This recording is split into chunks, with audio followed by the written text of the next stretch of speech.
Assalamualaikum warahmatullahi wabarakatuh. Bapak Ibu yang saya hormati, kali ini kita akan membahas surat dari kawan kita, seorang ibu di Pati, tapi beliau saat ini sedang bekerja di luar negeri sebagai TKW di Singapura.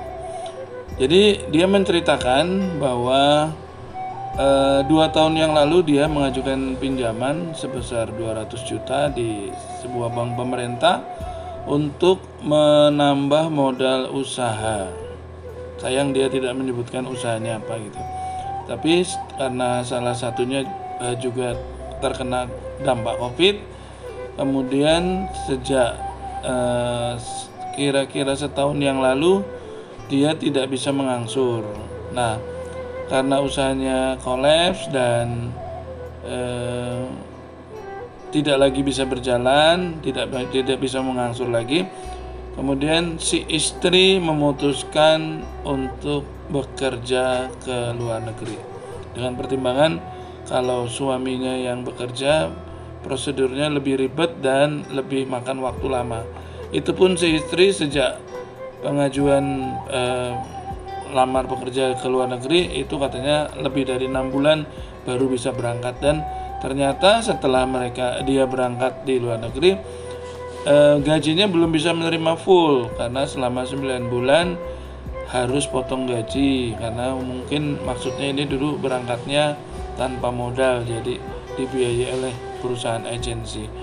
Sehingga singkat cerita pinjamannya sudah 2 tahun macet, tidak bisa mengangsur, dan tiba-tiba dia mendapatkan surat pemberitahuan bahwa tanggal 3 April 2024 besok akan dilelang di kantor KPKNL. Oh ya, disampaikan juga bahwa sejak dia bekerja di Singapura dan sejak dia sudah gajinya bisa menerima full, dia sudah mengangsur selama 4 bulan. Jadi 4 bulan terakhir tuh dia sudah mengangsur kembali, cuman belum bisa full. Itu pun berdasar konfirmasi dari petugas banknya, katanya silakan diangsur sesuai kemampuannya sampai menunggu ada keputusan, kira-kira seperti itu. Jadi ternyata walaupun yang bersangkutan sudah mengangsur 4 bulan, ternyata tetap dilelang. Jadi beliau merasa shock dan merasa seperti ditipu gitu, katanya disampaikan.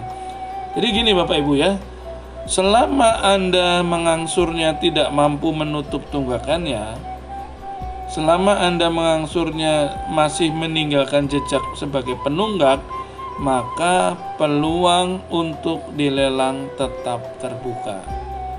Peluang dilelang tertutup ketika Bapak Ibu mampu menutup semua kewajiban tunggakannya. Jadi berapa tunggakannya saat itu Bapak Ibu tutup, jebret gitu, maka peluang untuk dilelang kembali tertutup. Karena apa? Karena statusnya pinjamannya menjadi pinjaman lancar, kolektibilitasnya kembali ke kolektibilitas 1. Nah, kalau ibu ini yang ceritakan, walaupun dia sudah mengangsur 4 bulan, itu tidak berarti membatalkan lelangnya, membatalkan keputusan lelang. Jadi perlu dipahami ya, bahwa keputusan lelang itu adalah hasil analisa dari manajemen bank. Jadi bank menganggap bahwa walaupun ibu ini sudah mengangsur, walaupun ibu ini menunjukkan iktikat baik, dirasa dengan tanggungan 200 juta itu dirasa akan terlalu lama menunggu sampai dengan bisa lunas, mungkin seperti itu pertimbangannya. Tapi secara umum saya mengklasifikasikan ibu ini adalah termasuk yang gagal membangun persepsi, gagal membangun hubungan baik. Coba lihat materi-materi saya sebelumnya. Sebenarnya mudah saja untuk menghindari lelang. 1, membangun persepsi. 2, menjalin hubungan baik. Walaupun tiap bulannya Bapak Ibu belum bisa mengangsur, tapi Bapak Ibu jelas menunjukkan bahwa ada progres penyelesaian. Makanya saya sering sampaikan dengan bahasa yang agak satir bahwa kasih angin surga.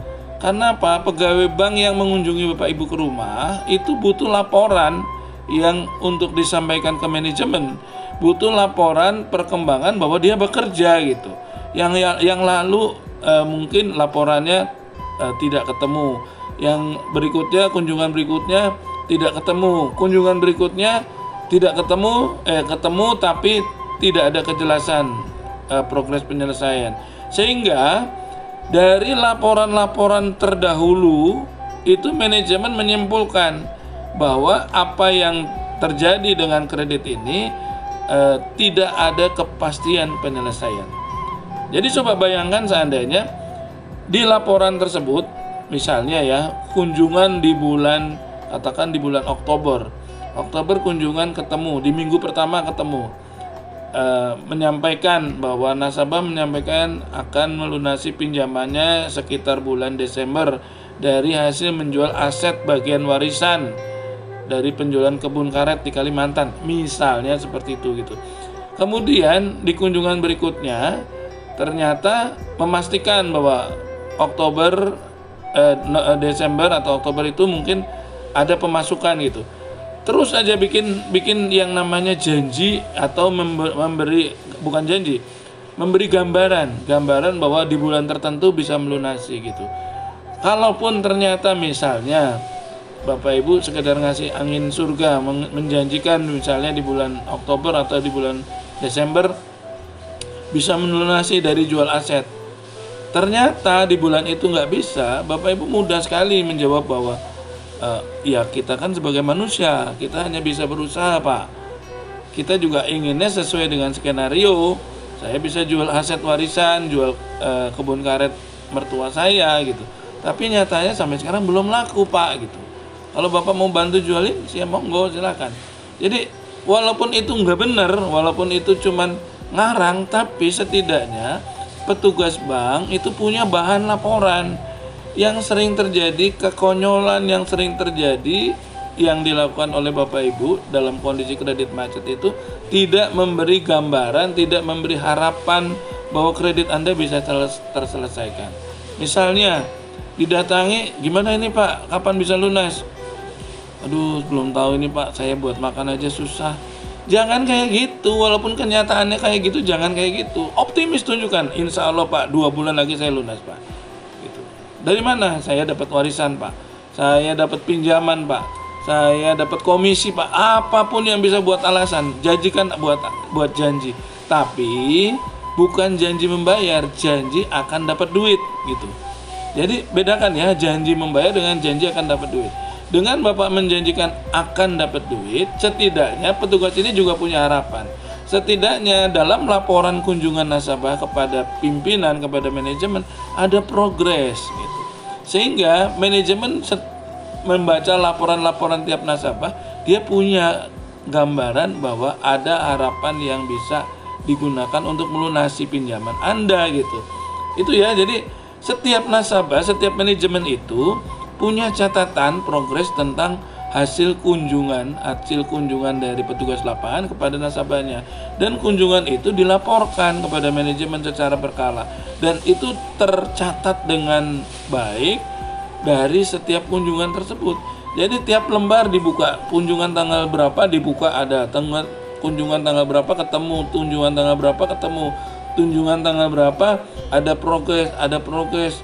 Kemudian berikutnya ternyata belum berhasil, nggak masalah. Tapi setidaknya Anda punya ada harapan bisa membayar. Itu yang dibutuhkan dari pihak bank, bahwa ada harapan bisa membayar. Jadi kembali kepada ibu yang ada di Hong Kong, di Singapura ini, yang orang Pati ini, jelas Anda gagal membangun persepsi dan gagal mengkomunikasikan penyelesaian kredit Anda. Sekarang posisinya sudah mau dilelang, ya berarti orientasinya sekarang pikirannya bagaimana menghadapi lelang itu, bukan bicara tentang kecewa yang masa lalu. Bagaimana penyelesaiannya? Apakah Anda mampu menyelesaikan dari tunggakan yang ada atau dari kewajiban yang ada, atau Anda bersiap-siap menghadang lelangnya, gitu ya. Semoga bermanfaat. Terima kasih, sampai jumpa di lain kesempatan. Assalamualaikum warahmatullahi wabarakatuh.